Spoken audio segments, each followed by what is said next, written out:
굿모닝. 주님과 동행하는 좋은 아침입니다. 오늘 하나님의 말씀은 마태복음 10장 34절에서 42절입니다. 제가 봉독해 드리겠습니다. 내가 세상에 화평을 주러 온 줄로 생각하지 말라. 화평이 아니요 검을 주러 왔노라. 내가 온 것은 사람이 그 아버지와 딸이 어머니와 며느리가 시어머니와 불화하게 하려 함이니 사람의 원수가 자기 집안 식구리라. 아버지나 어머니를 나보다 더 사랑하는 자는 내게 합당하지 아니하고 아들이나 딸을 나보다 더 사랑하는 자도 내게 합당하지 아니하며 또 자기 십자가를 지고 나를 따르지 않는 자도 내게 합당하지 아니하리라. 자기 목숨을 얻는 자는 잃을 것이요 나를 위하여 자기 목숨을 잃는 자는 얻으리라. 너희를 영접하는 자는 나를 영접하는 것이요 나를 영접하는 자는 나를 보내신 이를 영접하는 것이니라. 선지자의 이름으로 선지자를 영접하는 자는 선지자의 상을 받을 것이요 의인의 이름으로 의인을 영접하는 자는 의인의 상을 받을 것이요 또 누구든지 제자의 이름으로 이 작은 자 중 하나에게 냉수 한 그릇이라도 주는 자는 내가 진실로 너희에게 이르노니 그 사람이 결단코 상을 잃지 아니하리라 하시니라. 아멘. 예수님은 자신이 세상에 오신 목적을 말씀하고 계십니다. 주님이 세상에 오신 목적은요, 세상에 화평을 주러 온 것이 아니라 검을 주기 위함이라고 말씀하세요. 34절입니다. 내가 세상에 화평을 주러 온 줄로 생각하지 말라. 화평이 아니요 검을 주러 왔노라. 사실 이 말씀은요, 듣는 사람들로 하여금 고개를 갸우뚱하게 만드는 말씀이죠. 예수님은 팔복 선언에서 화평하게 하는 자는 복이 있다고 하셨죠. 제자들을 전도 여행 보내시면서 사람들에게 평안의 인사를 하도록 하셨죠. 그런데 지금 주님은 자신이 세상에 오신 목적을 화평이 아닌 검을 주기 위함이라고 말씀하시는 거예요. 우리는 주님의 말씀을 어떻게 이해해야 하겠습니까? 두 가지를 생각해야 할 것 같아요. 첫째는 화평의 의미가 무엇인가 하는 것입니다. 주님이 뜻하는 화평과 세상이 생각하는 화평이 같은 것인가 하는 것이에요. 유대인들은 화평, 평화, 평안 이런 것을 샬롬이라고 불렀죠. 샬롬은 히브리어이고요. 이것에 해당하는 헬라어는 에이레네입니다. 샬롬, 에이르네 이렇게 인사를 하곤 했죠. 우리 한국인들이 복을 좋아하잖아요. 복을 아주 좋아합니다. 유대인들도 마찬가지로 이 샬롬, 에이르네를 아주 좋아하는 거죠. 모든 종류의 평안을 기원할 때 샬롬, 에이레네 이렇게 말하는 것이죠. 그 샬롬, 에이레네의 그 범위 안에는 영적인 평안도 포함될 수 있고요. 세속적인 평안도 포함이 되는 것이죠. 때로는 그 번영이라는 prosperity, 번영의 의미도 포함이 되는 것입니다. 그러므로 유대인들의 평안은 점점 현상적인 평안, 정치, 경제 이런 것을 포함하는 현상적인 평안과 외적인 평화를 가리키게 되는 것입니다. 유대인들은요, 이 평화를 가져올 분으로 메시아를 기대했습니다. 메시아가 오시면 예루살렘이 과거 다윗의 시대처럼 세상의 중심이 될 수 있을 거야. 그리고 이 고통스러운 현실, 특별히 로마 제국 그리고 주변 열강으로부터 우리 민족이 자유와 해방을 누리게 될 거야. 이렇게 생각을 했던 것이죠. 하지만 예수님이 생각하는, 예수님이 뜻하는 평화는 달랐던 것 같아요. 예수님은 하나님과 인간 사이의 화해, 즉 하나님과 인간 사이에 화목을 가져올 수 있고 인간과 인간 사이에 참된 화해, 즉 용서와 회복을 가져올 수 있는 근원적이고 내적인 평화를 추구한 것이죠. 그러므로 같은 유대인이라도 이제부터는 하나님을 사랑하고 내 형제 자매를 사랑하는 참된 유대인, 즉 참 이스라엘 사람과 단지 유대교의 종교 전통, 종교 의식을 따르며 살아가는 표면적인 유대인, 즉 형식적인 이스라엘 사람 사이에 구별이 생기게 되는 것이죠. 다시 말해서 예수님의 가르침을 따라 새로운 삶을 살아가는 유대인과 예수님의 가르침을 거부한 채 유대교 전통 안에서 종교인으로 살아가는 유대인 사이에 구별이 생기게 되는 것입니다.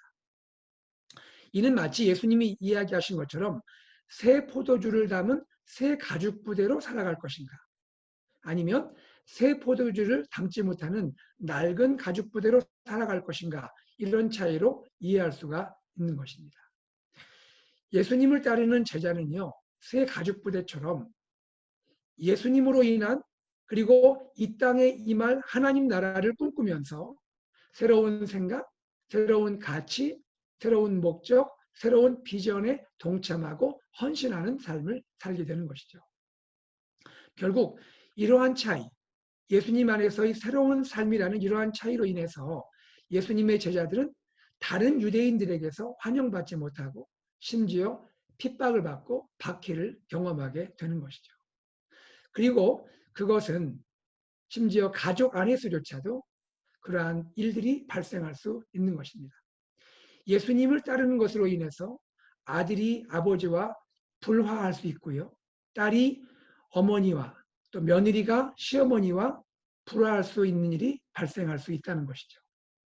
주님은 이런 상황을 가리켜서 36절에서 이렇게 말씀하십니다. 사람의 원수가 자기 집안 식구리라 라고 강경한 어조로 말씀을 하고 계시는 거죠. 실제로 오늘날에도요, 유대인들 가운데 예수님을 만나서 예수님 믿고 회심하는 분들이 많이 있어요. 이분들은요, 예수님을 믿고 예수님 믿은 그 구원의 기쁨과 감격이 너무나 커요. 그러나 그와 동시에 예수님을 따르는 이 변화된 삶으로 인해서 가족과 친척으로부터 배척받고 심지어 멸시와 핍박을 받는 일이 발생을 하는 것입니다. 이분들은요, 37절에서 39절을 읽을 때 그 의미가 남다르게 마음에 크게 와닿을 거예요. 37절에서 39절 말씀을 제가 읽어볼게요.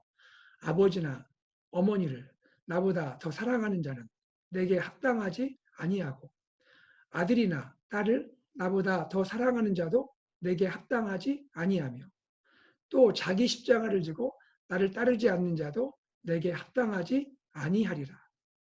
자기 목숨을 얻는 자는 잃을 것이요 나를 위하여 자기 목숨을 잃는 자는 얻으리라.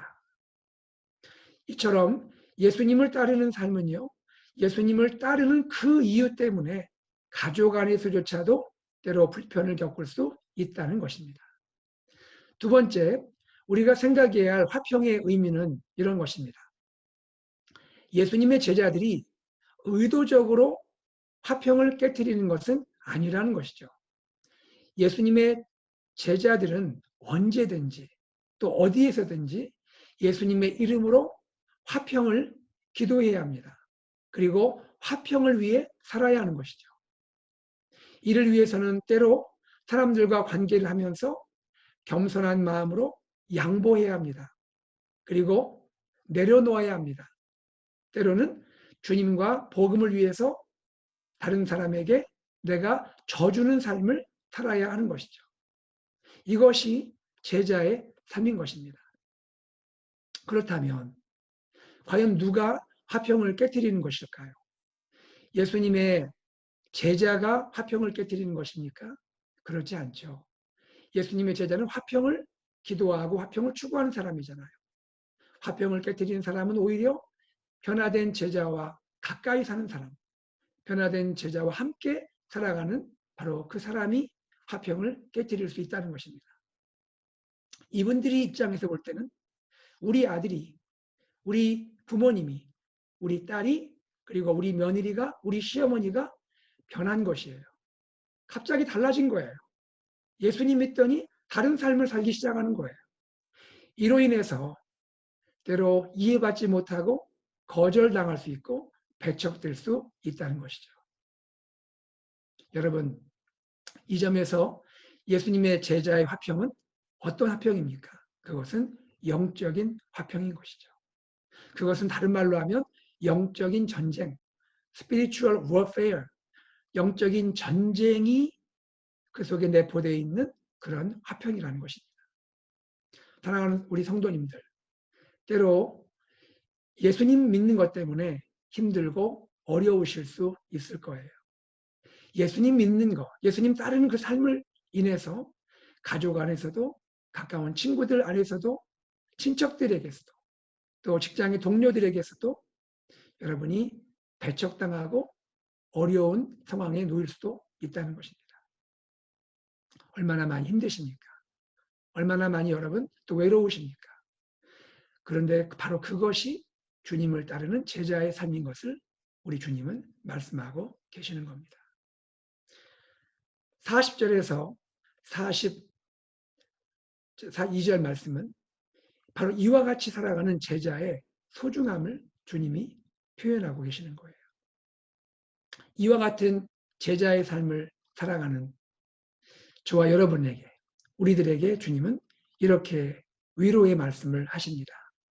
제자의 이름으로 제자를 위하여 냉수 한 그릇이라도 대접하는 자가 있다면 그는 상을 잃지 않을 것이다.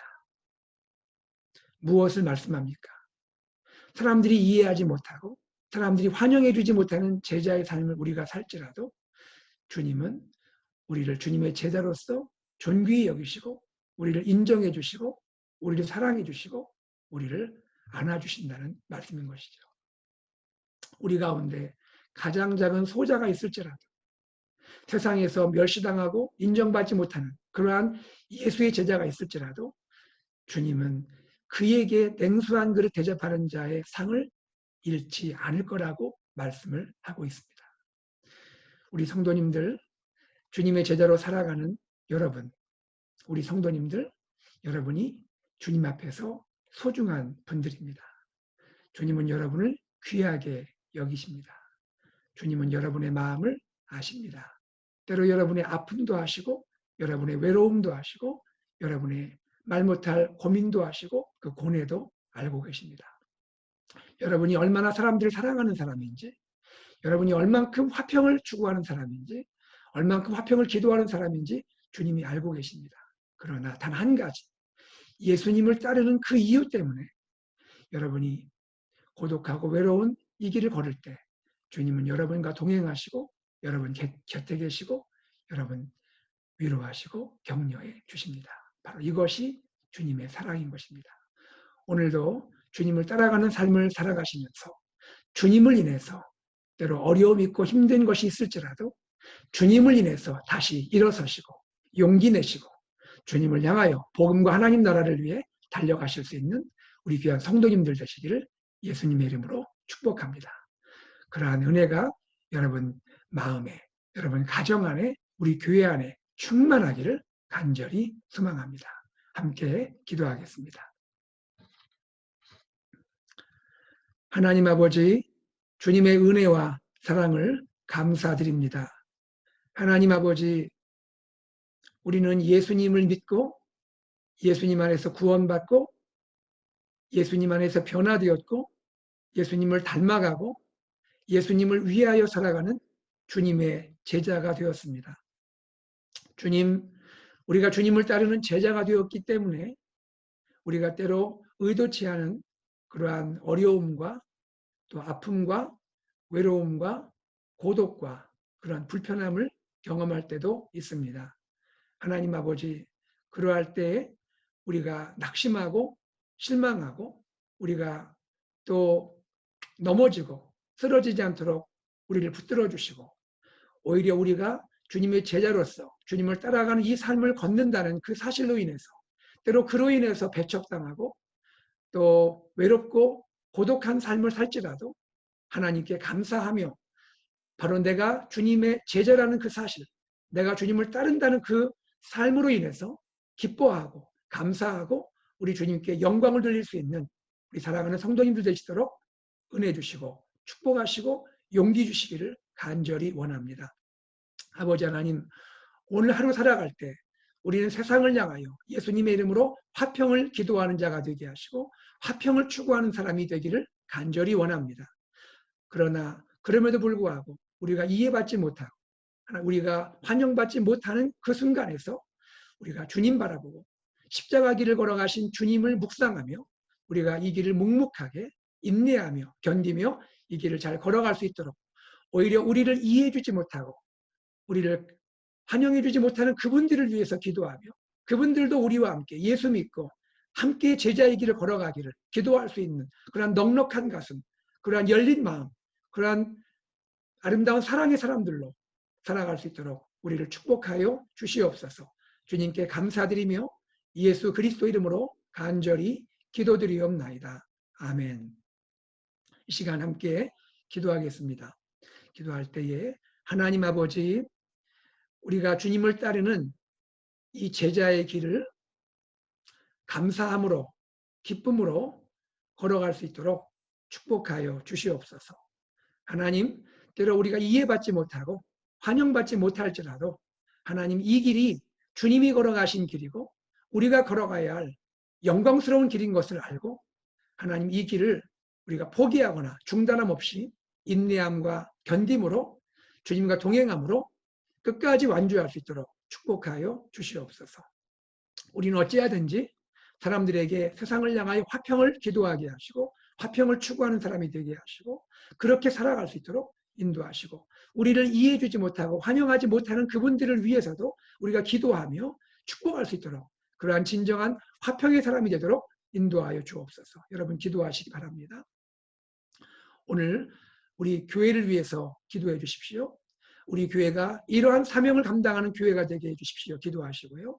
특별히 내일은 주일입니다. 하나님을 예배하는 복되고 귀한 주일입니다. 하나님, 우리 예배 가운데 임재하시고 우리의 마음이 주님께 연락되게 하시고 오늘부터 기도하며 사모하는 마음으로 예배를 준비하게 하시고 하나님 예배 가운데 하나님 역사하시고 놀라운 은혜의 말씀 부어주시고 하나님 우리 예배를 받아주시옵소서. 우리 어린이 주일학교 그리고 유스 또 청년부 그리고 EM 예배 하나님 우리 또 모두가 드리는 우리 이 예배 가운데 하나님 함께 하셔서 하나님 홀로 영광 받아 주시옵소서. 예배를 위해 기도해 주시기 바랍니다. 교회를 섬기는 분들을 위해 기도해 주십시오. 우리 교회 연약한 환우들을 위해서 기도해 주십시오. 고난당하는 성도들을 위해서 기도해 주십시오. 우리 다음 세대를 위해 기도해 주시고 그리고 우리 어르신들, 시니어 어르신들을 위해서 기도해 주시기 바랍니다. 우리 목장을 위해서 기도해 주십시오. 또한 우리 사랑하는 선교사님들을 위해 기도해 주시고 가정과 그 사역을 위해 기도해 주시기 바랍니다. 미국과 또 한국과 또 저 북한의 동포들을 위해 기도해 주시고 전 세계를 주님께 올려드리며 기도하시고 코로나 이 바이러스가 속히 지나가고 종식될 수 있도록 하나님 축복해 주십시오. 함께 기도하시기 바랍니다. 다 함께 우리 기도하고 우리 삶의 자리로 나아가겠습니다. 기도하겠습니다.